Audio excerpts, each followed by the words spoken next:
Diffusion, the international science radio show. We have a bouncer on the doors of perception. The good, the bad, the ugly. It gets pretty exciting. The myths, the truths. Toxicology. Astroseismology. Magnetism. The dark side. Genetically engineered potatoes. Planetoid. Planetoid. I love that word.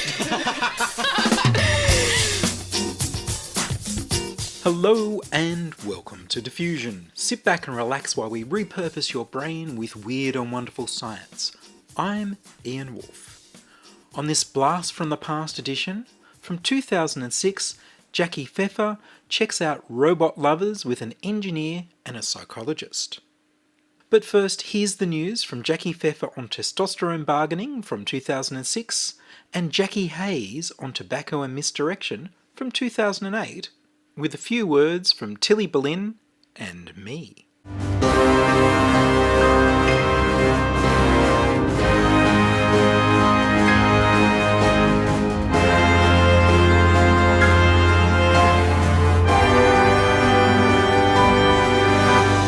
Thanks, Ian. One of the most interesting stories to come up this week was about genetically modified plants in South Africa.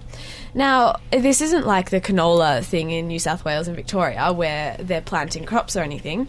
In this case, what scientists have done is actually make these genetically modified tobacco plants turn red in the presence of landmines. So there's actually a use for tobacco other than smoking it? Well, as long as you genetically modify it, I guess. So basically what is happening is there's this TNT, trinitrotoluene, that is common in a lot of landmines. And as it breaks down, what they've made the plant do is turn red. So usually in the presence of this chemical, the flowers will turn red, not the actual plant. But what they've done is they've modified it so that the entire plant will turn red, and then people will know that there's landmines around and avoid that area. So they'll know there's a decomposing landmine. How long does the landmine have to be there before the plant turns red? Ooh, I don't know. Good question. Because if they just plant the tobacco on top of the landmines, they'll blow up. So the tobacco has to already be there, I would think, unless they seed it from the air or something like that. So maybe you can seed it from the air and then you have to wait for it to grow up, and hopefully in that time there'll be enough chemicals from a decomposing landmine to turn it red. There probably doesn't have to be a very high concentration of the chemicals, and that's probably why they made it so that the entire plant will turn red, so that when you have just a germinating plant, then it will also be, changing colour. And imagine how elite a cigarette rolled from tobacco from a minefield has got to be. Well, I don't know about that, but I mean, landmines, they're pretty dangerous. There are still landmines, I think, in like 78 countries all over Afghanistan and Asia and parts of Africa. So, yeah, I think it's good that they're finding other uses for genetically modified plants. Yes, let's spray all those places with tobacco. Oh, Ian, you're such an optimist. So another story this week is about the Treeman. Now, have you heard of the Treeman? Is this the guy who had some weird freaky growth on his skin that made him look like he had bark? Yes, that's exactly right. So it's warts from the HPV virus, the human papillomavirus, which is also the same one that causes cervical cancer and that sort of thing. They're similar strains, but not all of them are wart-causing. And he also had an immune deficiency. So this in combination meant that he couldn't fight off the warts, and it just grew like all over his skin. And basically the only job that he could get is in a travelling freak show. So and he looked like he was actually had bark growing on his skin. And if you haven't seen it, I highly recommend going to the internet and doing a Google search, because it's incredible. And then what happened was a US dermatologist over at the University of Maryland saw it and actually diagnosed it. And then treated it, and now the Treeman has had his 6 kilograms of warts cut off and has returned home safely. Wow. So he has one more, I believe, one more operation to go to remove the final 300 grams of growths, and he'll just be on, immune-boosting drugs to make sure they don't come back. Well, that's a wonderful success story for the power of the media and science. Yes, it is, actually, because this medicine got to go into a remote Indonesian village and treat this guy. So, well done to everyone who participates in the internet. And there was another interesting story, piece of science that came from the internet, this time from Google Earth. What scientists have done is look at how cows align while they're grazing using Google Earth images. And you will not believe this one, but apparently cows, when they're grazing, align themselves facing north. Now, whose job was it to look at this? I don't know, but probably some undergraduate, I'm guessing. Do you think it was an accidental sort of thing that someone was just looking at just sort of having fun looking at Google Earth pictures and seeing all the cows and going, hold on a minute, they're all facing the same way? Well, actually, I reckon it was quite a bit more analysis in it, because farmers already knew that cows actually stand perpendicular to the sun when it's cold, so they heat up, and then when it's really, really windy, they stand so that, like, the wind, gushes around them and doesn't, like, blow into them and make them cold again. So, I mean, it does change depending on weather patterns. So what they had to do was go and get the images of the days when there was fine weather and see how the cows were aligning. So somebody had to have a clue already that there was... That there might have been something going on. Yeah, I'm interested to know the backstory, like what the inspiration was, because I would not have expected that cows had a built-in compass. Well, exactly, right? I want to know how the hell cows are figuring out which way the magnetic field is pointing. And why? Well, because birds and turtles and fish are all, have compasses built in. That's well known. That's how they navigate around. But cows? But hold on. Wild cows, like bison and wild cattle types of that, when there were wild cattle, they did migrate in giant herds. So maybe in order for them to migrate successfully over the seasons, they had to have some sort of compass. Yeah, speculate away. It could possibly be the reason. So that study actually came from the Czech Republic. I was going to say it involved 8,500 cows, so I'm guessing that's actually pretty reliable. It's a very large That's sample number. That's a large sample number. So if you're going camping, you're going to have a compass and lunch. Oh, Ian, that's despicable. Let's not eat the cows. They're cute. Okay. I meant milk. Sure you did. And the last news story this week is about using magicians to basically help us figure out neuroscience.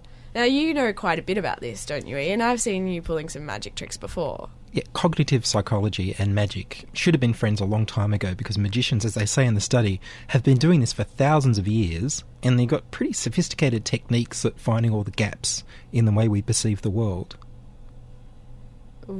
What do you mean, the gaps? Well, the cognitive psychologists have found that we don't see the world as continuously as we think. We sort of have this cartoon image of the world that our brain has generated from the brief glances around the room that our eyes have made, but we don't actually see the whole room at once, but we perceive that we do. So a magician can distract you or misdirect you and pop something in that you don't see, but you think you're looking all the time when you're not. Aha. So that's how they got that penny from behind my ear that time. Yeah, so there was a conference over in Las Vegas, Nevada, called the Magic of Consciousness. And basically they were looking at a few things, like the fact that people are more likely to look at hand motions if they're circular hand motions, and less likely to look at them if they're direct hand motions. So basically, like, wave one hand in a big circle and then do something with the other hand and people won't notice. And also the use of humour to distract people. So apparently people are less perceptive when they're laughing. So tell a wise joke, move one hand in a circle and then do whatever you need to do with the other hand, and you're right. Because people are not multitasking as well as they think they are. Yes, exactly. Unless they're women, in which case they are, Ian. Unless you laugh and move your hands in a circular motion. Exactly. Now, I'm really excited about this. Somebody has gone off and done the ultimate study that we've all debated across the years. But according to ABC Science Online, they've done a study at the University of Leuven in Belgium on the effects of different triggers and different sexy, racy kind of triggers on men. Now, they've done this. Yes. Tilly's sitting here going, yeah, we know where this is going. Where on earth do they get the volunteers? Oh, who knows? Well, just on the volunteers, I passed the article across the table here, and it's got a picture of a nice-looking young lady in a bikini. And what was your reaction to this, Adam? I believe it was something to the effect of, ooh, picture. Now, they've gone off and they've done this study by using a different gambling game. And they've looked at two different types of men, so men with high testosterone levels and men with low testosterone levels. And they're sitting there playing this bargaining game, and then they've shown different pictures, so sexy pictures or lingerie, to the men playing the game and see how this affects their rate of bargaining. And what they've found is that men with high testosterone levels are likely to sit there and drive a harder bargain, but when shown these different triggers, so shown a picture or given lingerie, their rate of bargaining slows down. So them seeing a picture of a scantily clad woman or holding a brassiere actually stops them bargaining harder for monetary gain. Almost as if they're distracted. I know. Who would have thought? Who would have thought? Pretty girls distract men.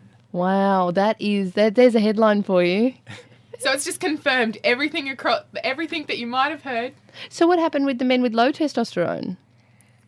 I don't think it really did much at all, not in comparison to the men with high testosterone. But they've measured the levels of testosterone in the men. This is what I found kind of interesting. They've measured the levels of testosterone in the men they develop different levels of testosterone in the womb, and this can be measured by looking at the length of their ring finger. I always thought that was... Is that actually true? Apparently. Is what actually true, Tilly? That you can measure testosterone by the length of the finger. Well, apparently, I was reading that and I thought, that was a joke in high school, but hey. Which is going to become any girls that are listening out there, this could become very handy if you're ever playing a game of poker. It's actually more handy than that because it's supposed to the amount of testosterone, not only is it supposed to determine how long your fingers are and what proportion, but by looking at that, you might be able to tell whether someone's more of a gentle or a more aggressive type. And really? Your type in the bar. How? Tell us. You're looking at the length of their fingers, whether they're even or whether the ring finger is longer or shorter. So ring finger longer means that they're more aggressive? Yes. That's longer than the index finger. Longer than the index finger. Right. Interesting. Wow, you learn something new. I knew there was a reason why I liked it. Absolutely, you learn something new every day. I also saw a study that showed that when men were looking at sexual imagery or violent imagery, that their minds went blank suddenly. So you'd be driving along on a road, you'd see a billboard with a pretty girl, and you might go blank and crash. Yep, been there.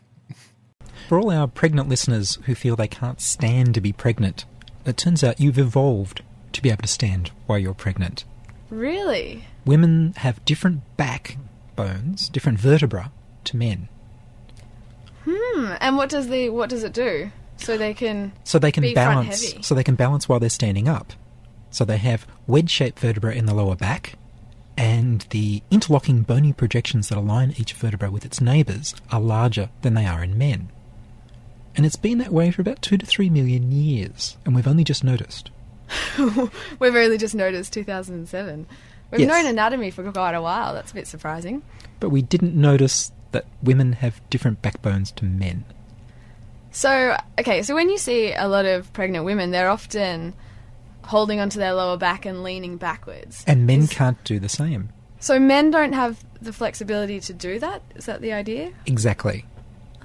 So if you're pregnant, you get very, very heavy in the front. Yes. Is that right? And if you can't do this, you fall over? Exactly. You just fall over, which was not a good look. I mean, imagine, you can see this in action with men with beer bellies.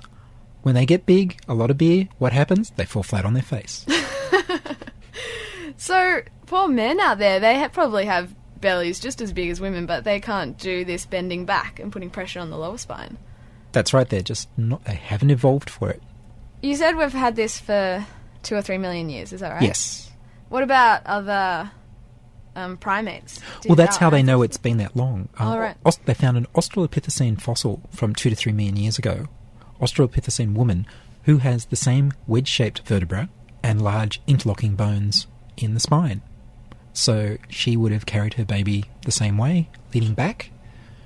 And if her mate tried to hold the baby, he might have fallen on his face. So when women complain about back pain, is that related to this, or? I don't know. I think it's still a lot of weight to carry for a lot of time, and it's really uncomfortable. So they think that our Australopithecine ancestors may have been just as uncomfortable in pregnancy, well, as women are. As women are, right.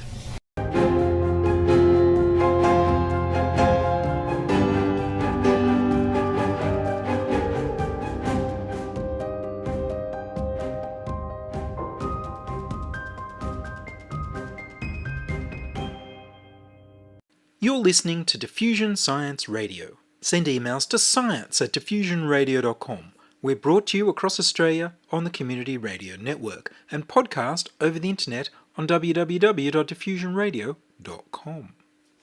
Technology keeps getting better, smarter and faster. Can you imagine technology so advanced that robots could become companions? Jacqui Pfeffer can. She spoke with Professor Hugh Durrant-Whyte about sex and robots. This story is rated R for robots. Isaac Asimov created the 3 laws of robotics. Fritz Lang's film Metropolis predicted a world run by robots. And the old TV show Inspector Gadget meshed man with metal to make a part robotic human. There's always been pretty futuristic ideas about the place of robots in society, but would you believe the idea that one day we could be able to have sex with a robot? David Levy from the Netherlands University has just completed his PhD on human-robot relationships. Levy believes that with the advances in robotics, by the year 2050, robots could be so lifelike that we may be able to have sex with them, and one day, marriages between humans and robots may even be legalised. Now just stop and think. Would you have sex with a robot? What if you could program it to have all the things you've ever wanted in a partner? Would it be able to act like another human being? And would marrying a robot bring emotional satisfaction? You look really pretty in that dress. Have I told you how beautiful you are? Hugh Durrant-Whyte is a professor of robotics at the University of Sydney. Hugh, how hard is it to program movement into a robot? I think movement's very easy to program because we're good at building, motors and even artificial muscles and things like that. I think the hard bit in robotics is actually the other one, which is sensing. So actually responding to what's in the environment, that's very tricky for a robot. So, visual stimulus, tactile stimulus, things like that, that's quite a tricky problem. So is it possible that, say, by 2050 we could have robots which function and move and react to people like a normal human being would? Yeah, I think that's reasonable. 2050, I'm pleased you said that and not 2010. There's certainly a lot of work going on now in what's called, android robotics, for want of a better word, where as opposed to the sort of robots you see in a factory, people are building robots that look like people, that have skin, that have the sort of motions in, for example, something like the face, the complexity of the face muscles that we have, and that to all intents and purposes look human and do indeed have some robotics in them. The problem really is they get so much information from the visual sense, from the tactile sense, so not just hands but skin and everything else, and auditory sensing and so on, that's very hard to interpret in terms of a meaningful thing that's going on in the world. So you want a robot to respond to what it touches and sees and so on. And that's very tricky because if you just look around you now, there are so many colors and textures and shapes and shades and all these sorts of things. How do you really explain to a robot, for example, what a lemon is? Taking that into account and all the difficulties you face there, is it plausible that you could program thoughts into a robot as well? Thoughts is a different kind of thing, but maybe let me just amplify one of the things I said there. So there's certainly this very well-known guy called Ishiguro in Japan who has made robots that look like his child, and also another one that looks like his wife. And he can push his wife and she'll respond very much like his own wife, if you see what I mean. So you can kind of do that sort of thing. But whether you can really make it like in general is a lot harder. Now, you mentioned the word thought now, and I'll bring that in. When we think about in our head, one of our biggest problems is what's called, perception, which is not just taking in all the sensor information, but coming up with a model in our brain about what's actually out there. And once we've got that model, to then say, okay, if I do this and then if I do that, this will be the consequence in the outside world. Do you see what I mean? And that really is, no one really even knows what the research questions are in that at all yet. So we're a long way from that final sort of process where you can create thought. But I'll add one more comment to that, is that there was a very famous guy, Patrick Winston, who used to head the MIT Artificial Intelligence Laboratory, and he used to say, well, whatever we don't know how to solve is called artificial intelligence, but when we know how to solve it, it's called an algorithm. That means we know it. Then it becomes an engineering problem. So I suspect thought and intelligence and all these things, in the end, we'll only understand once we've done it. And finally, Jacqui spoke with psychologist Jaroon Descartes about the psychological consequences of having relations with robots. Do you take this man to be your lawfully wedded husband until you both shall live or malfunction? I do. If man did marry a robot, who would be the best man, and would they have any family to bring to the ceremony? If you've just tuned in, we're talking about relationships and robots. David Levy from the Netherlands University believes that by 2050, marrying a robot may be legalised and that we may even be able to have sex with them. We've heard about programming thought and movements into robots, but what about the psychological side of sparking up something special with an android? Jaroon Descartes is a psychologist. Now, Jaroon, do you think a robot can fulfil the emotional needs that we look for in a relationship? Oh, that's one of those questions, because it, of course, depends on what we are looking for in relationships. I suppose that many people will look for fulfillment of emotional needs in their pets, in their dogs, for instance. And I think that a lot of people would agree that a pet can fulfill those needs, whereas other people say, no, well, it will never be. So it's, in a way, it's in the eye of the beholder. Hey there, good looking. Now, if you could program your ideal man in a robot, do you think you'd know what you were looking for? Well, clearly you'd want one that would clean. Say we're given this right to program what you want in a partner into a robot. Do you think that as relationship seekers, humans actually know what they want in a partner and we'd get it right when we programmed a robot? I think if we could program a partner, as in a robot being programmed for us, I think part of the attraction of having a partner is that you cannot exactly program the partner to do exactly what you want to do. It's one of those tensions that makes life dynamic. So no, I don't think that a robot will be satisfactory in that in the end. And if we were to start sleeping with robots, what impact do you think that this would have on society? Look, basically what you're talking about here is virtual sex, and of course that has been happening for a long time already. You know, we have had telephone sex, we've had chat lines, we've had virtual sex in the virtual worlds like Second Life. I suppose this is more an extension of that. It just makes it more real and more three-dimensional. If this is really to occur, and how do we know? And I'm not going to say that it is or it isn't possible. I have no idea. It will bring its own set of difficulties, of course.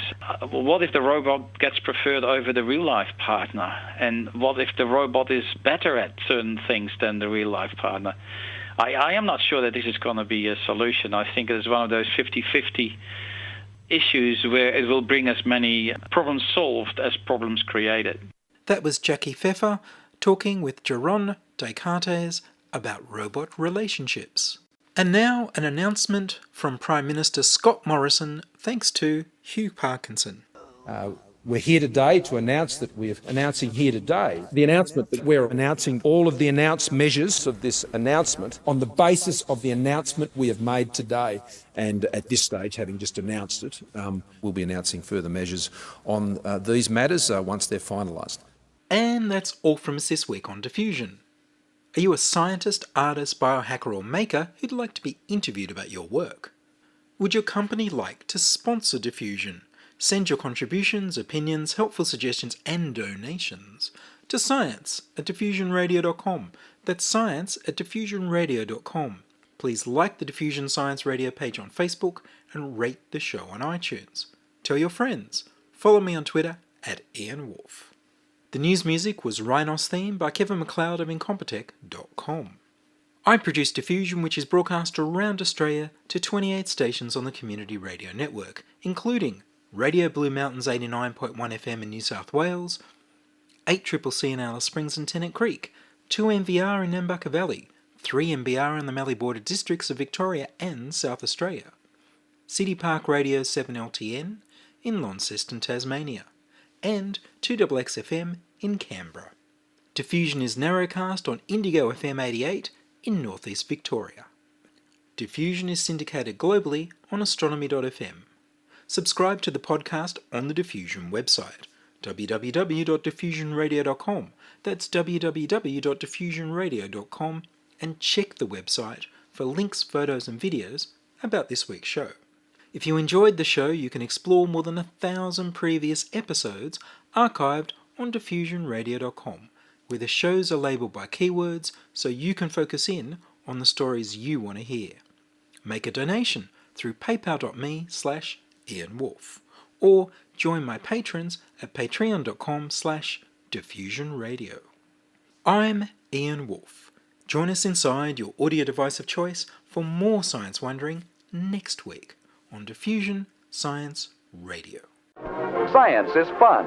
It helps you to learn, to know, and to appreciate. When you study science, you may go on field trips. You discover the marvelous interrelationships between all living things. You learn to read the history of the Earth as it is written in rocks and fossils. You find out what makes things tick, everything from a molecule to a living organism. In the study of science is found the most useful and satisfying knowledge of man. Knowledge of his physical world, its past, its present, and its future.